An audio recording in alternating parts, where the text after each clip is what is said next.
Welcome back to Let's Be Pineapple. So today's video is on love, and some of my, I guess you would call it, tips and tricks, I guess, of how to figure out if someone likes you or if you like someone else, if this was like the right vibe for you. I know that in a previous video I talked about relationship goals. If you haven't seen that video, check it out. I will link it down in the bottom bar. But in this video, I want to talk to you about knowing if you like somebody and knowing if someone likes you. There are complete signs and there are definitely red flags that you should look out for. The reason I know this is because I ignored a lot of the red signs in a lot of previous relationships. So hopefully you find this helpful and you get some information out of it. So let's just jump right into the video. So I guess my trick number one is texting and calling, or texting versus calling. If you meet someone and you like them and you definitely are texting them all the time, but you're always the person texting them first. Now, I don't mean if you go to work at 4 o'clock in the morning and that other person doesn't go to work till like, I don't know, 10 o'clock in the morning. That situation, you are definitely going to be the texter firster. And you should definitely text him good morning first, because that's just, that's ridiculous. They're not going to wake up at 4 o'clock in the morning to text you when they don't have to be up to like 9. Anyways, but what I mean is in normal conversations, like if you're always the one starting the conversation and they're always the reciprocant, I'm not saying that's a complete deal breaker. What I'm saying is that if you tell a person over and over again, like, hey, I'm always the one texting you, you never text me, and they don't listen or change their texting style, then that's a problem, and they probably are not as into you as you are to them. Texting versus calling. Now, I will say that I hate talking on the phone. Hate it. I completely hate it. I think it's, especially when you first meet someone, like talking on the phone is like uncomfortable and like strange and like ugh. But I will say if someone is completely into you, they will pick up their phone and they will call you. They may text you a little bit here and there like, hey, how's your day, blah, blah, blah. But I guarantee you, if someone's really, really into you, they will call you. A tip or trick or whatever you want to call it is time. If someone is spending time with you, if they have a super, super busy schedule and they're like, hey, well, I'm really busy today, why don't we rain check for, I don't know, Wednesday? Okay, cool. Now, Wednesday comes around and they're like, hey, I'm super, super busy today. Why don't we rain check for Friday? It's completely up to you to say, okay. I'm a kind of person like 3 strikes and you're out. So I would probably be like, okay. But if Friday rolled around and they're like, I'm super, super busy today. Why don't we rain check for tomorrow? I'm like, there's no tomorrow for you. I'm not even going to deal with you. Because when someone gives you their time, they're making you a priority. That's the biggest rule. If you are a priority to someone, they will make time for you no matter what. So if you are with someone who is like, I don't have time right now, I'm talking about like in the beginning.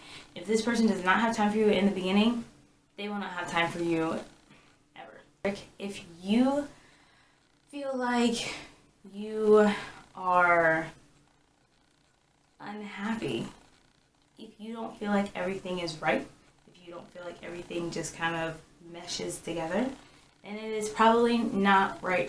Your intuition is your biggest tool.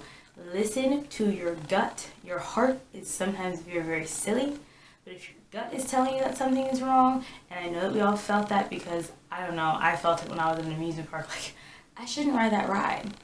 So I didn't ride the ride. I was like, my gut's like, no girl, don't get on that ride. Same thing goes for relationships. If you feel like this is not right, then it's probably not right. Number 3? I think it's 3.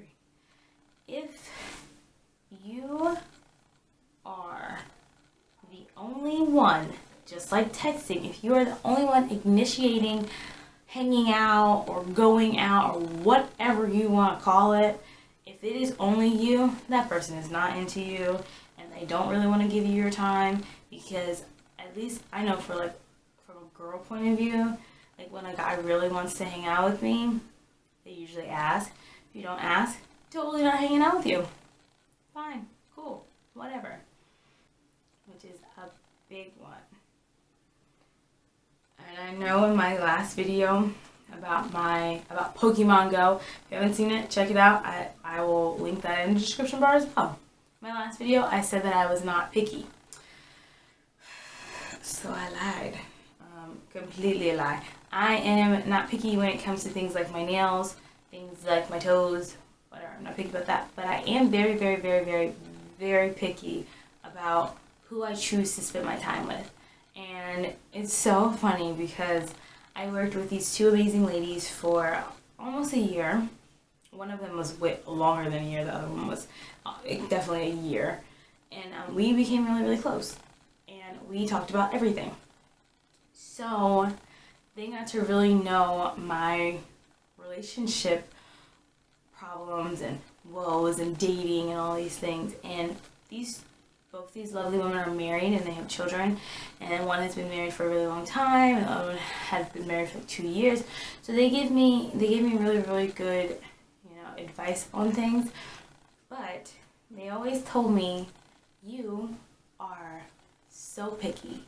You are picky. And I am admittedly picky when it comes to relationships because I could find something wrong with every single person that I dated. Everybody. Didn't matter if the whole world thought this person was perfect. I could find something wrong with him. I may not have liked the way that he walked or the way he said sausage. Super, super important. This is for my ladies. If this person is saying mean things to you or is talking about how much you weigh or doesn't make you feel good about yourself, he is probably not the person for you. Even if it is, we having an argument, I'm mad at you, I'm going to say mean things to you, girl. No, you're not. You are not the right person for me then. That's not how it's going to go. No. So people should always treat you with the utmost respect. And if they don't, hit the road, Jack, and don't come back. I had a guy in my life that I was on and off with for a year or so. Yeah. I wanted to meet him. And he told me, he was like, oh yeah, I'll meet your dad, but I really don't want to. And I was like, well, why? Why not? We've been spending a significant amount of time together, and my dad definitely wants to meet you. What's the problem? And he was just like, I don't have those kind of intentions for you.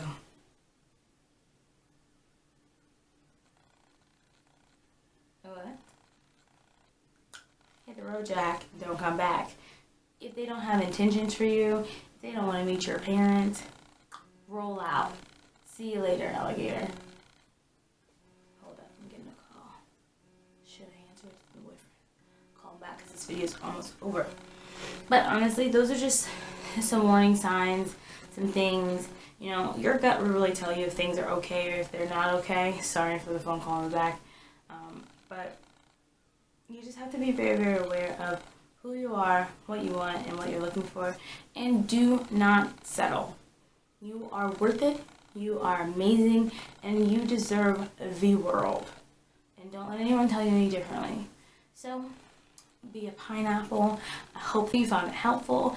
And I really, really hope that you can be more enlightened about where you stand with someone and where someone stands with you. So, if you liked it, give it a thumbs up. Please subscribe. Comment below some of your tips and tricks. Maybe you have someone so different than mine. Maybe you know some other red flags that other people should look out. Share the wealth.